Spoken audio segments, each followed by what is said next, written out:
जी महाराज, पेरियर जी, नारायणा जी, संतों के संत सरदार जी, संत वाल्मीकि जी, संत दुर्बलनाथ जी, संत कबीर जी, बिरसा मुंडा जी,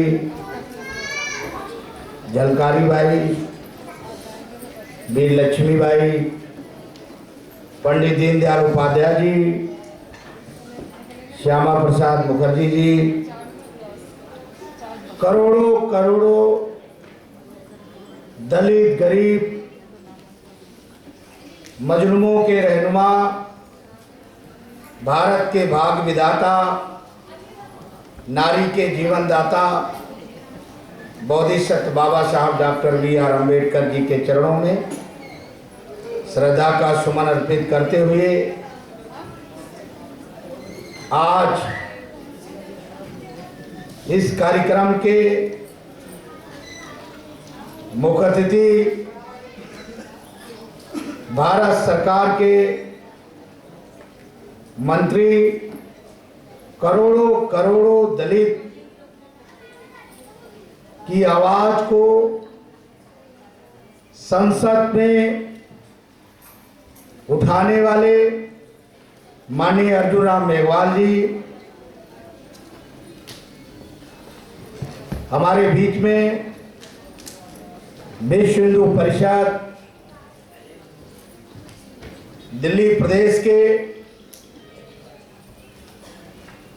प्रांतीय अध्यक्ष माननीय कपिल खन्ना जी, अनुसूचित जाति अनुसूचित जनजाति आयोग के पूर्व चेयरमैन, भारतीय जनता पार्टी के राष्ट्रीय प्रवक्ता डॉक्टर विजय सोमकर शास्त्री जी, हमारे बीच में पूर्व सांसद सदस्य, भारतीय जनता पार्टी की पूर्व राष्ट्रीय महामंत्री डॉक्टर अनीता आर्या जी, हमारे राष्ट्रीय वरिष्ठ उपाध्यक्ष पालाद भाई चौहान जी, हमारे राष्ट्रीय महामंत्री भगवान दास संकवार जी, राहुल गौतम जी, विकास उज्जवान जी, हमारे दिल्ली प्रदेश के जाबाज अध्यक्ष एडवोकेट कुलदीप सोनकर जी, कार्यकारी अध्यक्ष मेहर सिंह जी, हमारी महिला अध्यक्ष रेखा करदम जी, हमारे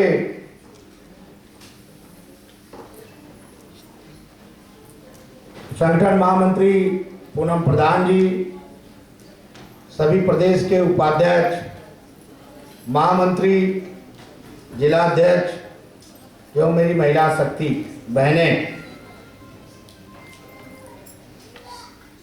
साथियों, मुझसे पूर्व वक्ता माननीय कपिल खन्ना साहब ने डॉक्टर श्यामा प्रसाद मुखर्जी जी के बारे में बहुत अच्छा और विस्तार के रूप में बताया है। डॉक्टर श्यामा प्रसाद मुखर्जी जी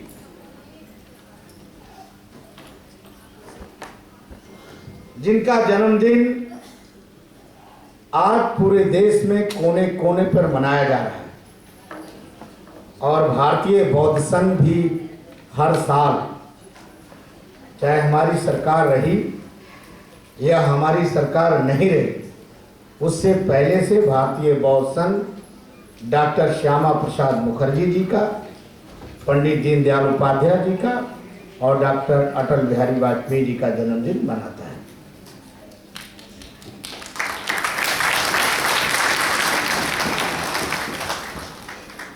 डॉक्टर मुखर्जी जी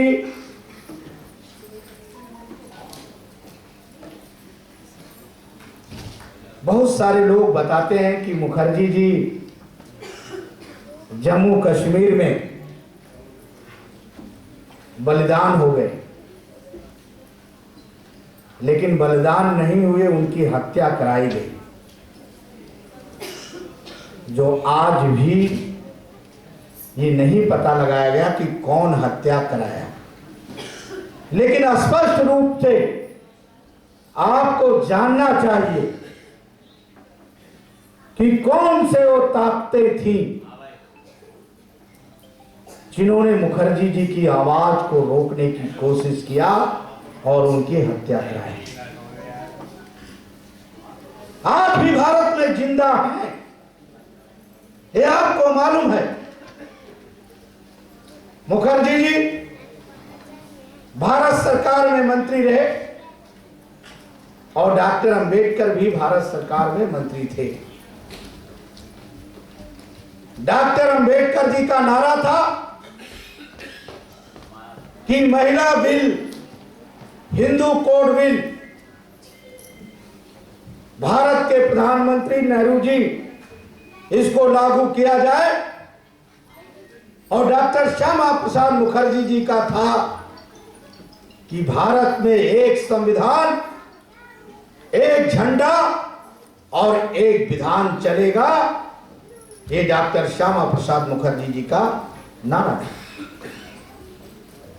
ऐलान किया उन्होंने, और दोनों बातें पंडित जवाहरलाल नेहरू ने नहीं स्वीकार किया, इसलिए दोनों नेताओं ने अपने मंत्रिमंडल से रिजाइन दे दिया और उसकी बिगुल बजाया और कहा कि इसकी आवाज रुक नहीं पाएगी, इस आवाज को हम पूरे भारत में उठाएंगे और अपने लोगों तक पहुंचाने का काम करेंगे। ये नेताओं ने सोचा। एक दिन बाबा साहब डॉक्टर अंबेडकर की हमने यहां तस्वीर दिखाया है। समय समय पर बाबा साहब डॉक्टर अंबेडकर जी और डॉक्टर मुखर्जी जी दोनों लोग सलाह मशवरा किया करते थे। जनसंपर्क जनसंघ बनने से पहले जब बाबा साहब डॉक्टर अंबेडकर जी डॉक्टर मुखर्जी जी से मिले तो उन्होंने कहा कि आप बंगाल के रहने वाले हैं और मेरा एक सलाह है कि जब तक मैंने तो एक राजनीतिक दल बना लिया है, आप भी कहीं कुछ करिए, और जब तक आपकी सोच रहे हैं बनाने के लिए, तब तक बाबा साहब डॉक्टर अंबेडकर जी ने Buddhist Mahabodhi society of India, जो श्रीलंका की है और पूरे भारत में चलता है, उसके राष्ट्रीय अध्यक्ष डॉक्टर श्यामा प्रसाद मुखर्जी को डॉक्टर अंबेडकर ने सबसे पहले बनवाया। Mahabodhi society of India doctor Shyama Prasad Mukherjee ji ने अपने किताब में लिखा है। विष्णु हरि डालमिया जी जो विश्व हिंदू परिषद के अध्यक्ष रहे, वो भी इस पद पे थे। बुद्धिस्ट महा सोसाइटी के वो भी राष्ट्रीय अध्यक्ष रह चुके हैं। तो बौद्धों का और विश्व हिंदू परिषद का जो तालमेल रहा है, डॉक्टर श्यामा प्रसाद मुखर्जी जी का जो तालमेल रहा है, वो पुराना तालमेल है। ये मैं आपको बता देना चाहता हूं। साथियों, बाबा साहब डॉक्टर अंबेडकर जी ने 1945 में एक किताब लिखा। उस किताब में उन्होंने स्पष्ट रूप से कहा कि जो मुसलमान है वो मुसलमान के लिए देश बड़ा नहीं है, उसका धर्म बड़ा है। इसलिए लेकिन मैं आपको बता देना चाहता हूं कि उसी बाबा साहब डॉक्टर अंबेडकर ने जब देश बंटवारा हुआ और जिन्ना हैदराबाद के नवाब ने बाबा साहब डॉक्टर अंबेडकर पर प्रस्ताव रखा तो पंडित जवाहरलाल नेहरू के सामने डॉक्टर अंबेडकर ने कहा जिन्ना से, जिन्ना तूने देश को बंटवारा कर दिया है, लेकिन मेरी जीवित भी भारत है और मेरी मृत्यु भी भारत है, ये मैं आपको बता देना चाहता हूं। और पंडित जवाहरलाल नेहरू से कहा कि नेहरू जी और गांधी जी मेरी बात को सुनो। जिस तरह से जिन्ना ने पाकिस्तान का बंटवारा कराया है, उस तरह से भारत में एक भी मुसलमान नहीं रहना चाहिए। ये डॉक्टर अंबेडकर का शब्द था।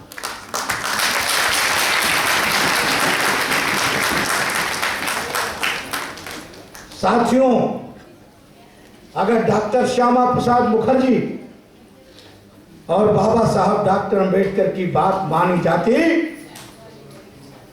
तो आज कन्हैया के उदयपुर में सरेआम हत्या नहीं होता। ये दुख की बात है, क्योंकि मुसलमान मेरे देश में रहता है। हमने राष्ट्रपति बनाया, उस सचिवालय पे भेजा, गवर्नर बनाया, सांसद बनाया, भारत ने उनको सम्मान दिया। लेकिन जहां धर्म की बात आती है वो भारत की बात नहीं करता, अपने धर्म की बात करता है। ये सोचना चाहिए, यह चिंतन करने की जरूरत है। मैं पूरे देश में घूमता हूं और कहता हूं, मुझे माफ करिएगा, निरुपम शर्मा ने जो बोला उसका समर्थन भंते राहुल सबसे पहले किया, क्योंकि उसने किताब की बात किया है, तर्क की बात किया है। आज देश में कुछ फांसीवादी लोग हैं जो देश को बंटवारा चाहते हैं। वो बाहर के लोग नहीं हैं, इसी देश के लोग हैं। उनको हमें पहचानना है, उनको सबक सिखाना है। ये काम हम लोग मिलके करना चाहिए। इस देश को मैं बता देना चाहता हूं, मोहम्मद गजनवी ने और मोहम्मद गौरी ने मंदिरों को तुड़वा करके मस्जिद बनवाया, लेकिन जब मोदी जी की गवर्नमेंट आई भारत में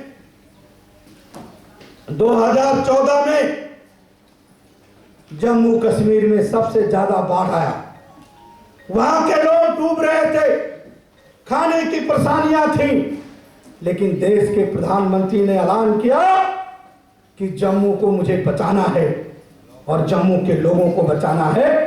ये नजरिया हमारे देश के प्रधानमंत्री और आपके पूर्वजों की क्या है, ये सोचना चाहिए। कन्हैया की हत्या हुई,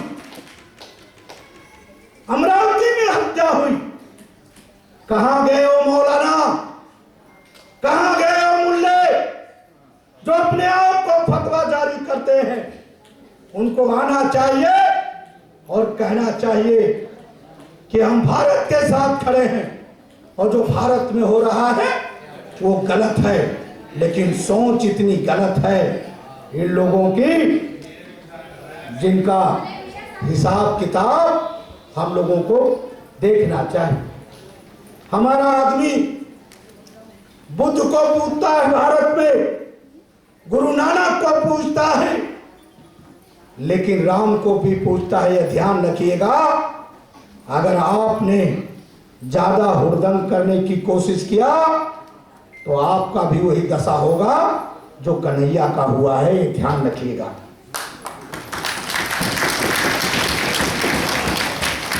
दुर्भाग्य है इस देश में, मैं दुर्भाग्य है राजस्थान के मुख्यमंत्री को कि अजमेर में बैठ करके उसका एक हाजिर इस तरह से बयान दिया जा रहा है। कहां गया महिलाओं की सम्मान, कहां गया उस बहनों की सम्मान? आज निरुपम शर्मा भी तो एक महिला है और उस महिला की सर काटने का ऐलान किया जा रहा है, उसको नंगा घुमाने की ऐलान किया जा रहा है। ये देश की दुर्भाग्य है। इसको हमें बदलना पड़ेगा, सोचना पड़ेगा। और इनकी भारत के प्रधानमंत्री जिस संसद चालू होने वाला है, माननीय अर्जुन मेघवाल जी संसदीय कार्य मंत्री हैं, मैं तो एक ही बात कहूंगा कि इनको भारत से इनका सारी सुविधाएं, वोटों को अभी अधिकार इनका छीनना चाहिए ताकि भारत के नागरिक ना बन सकें। कपिल खन्ना साहब बोल रहे थे, मैं 2 मिनट और बोलूंगा।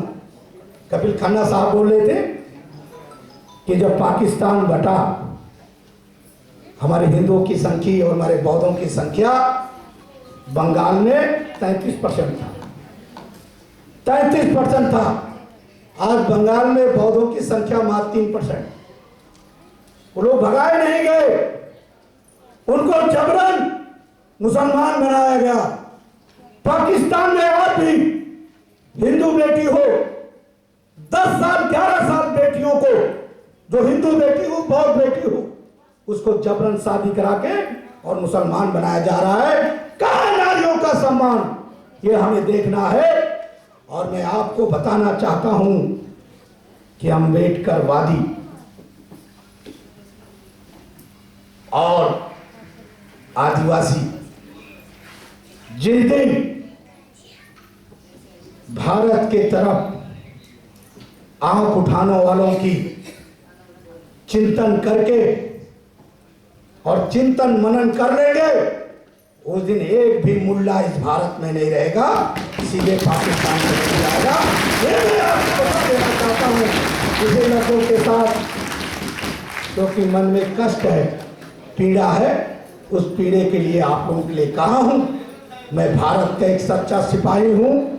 मैं बौद्ध धर्म पहले, बाद में, मेरा भारत पहले है, धर्म बाद में, भारत पहले है। इसलिए भारत के ऊपर हाथ उठाने वालों को बख्शा ना जाए, ये मैं देश के प्रधानमंत्री से गुहार करूंगा। इसी लफ्जों के साथ अपनी बात को समाप्त करता हूं, क्योंकि शास्त्री जी का भी सुनना है आप लोगों को और माननीय मेघवाल जी को सुनना है। इसी लफ्जों के साथ जय भीम, नमो बुद्धाय, जय भारत माता।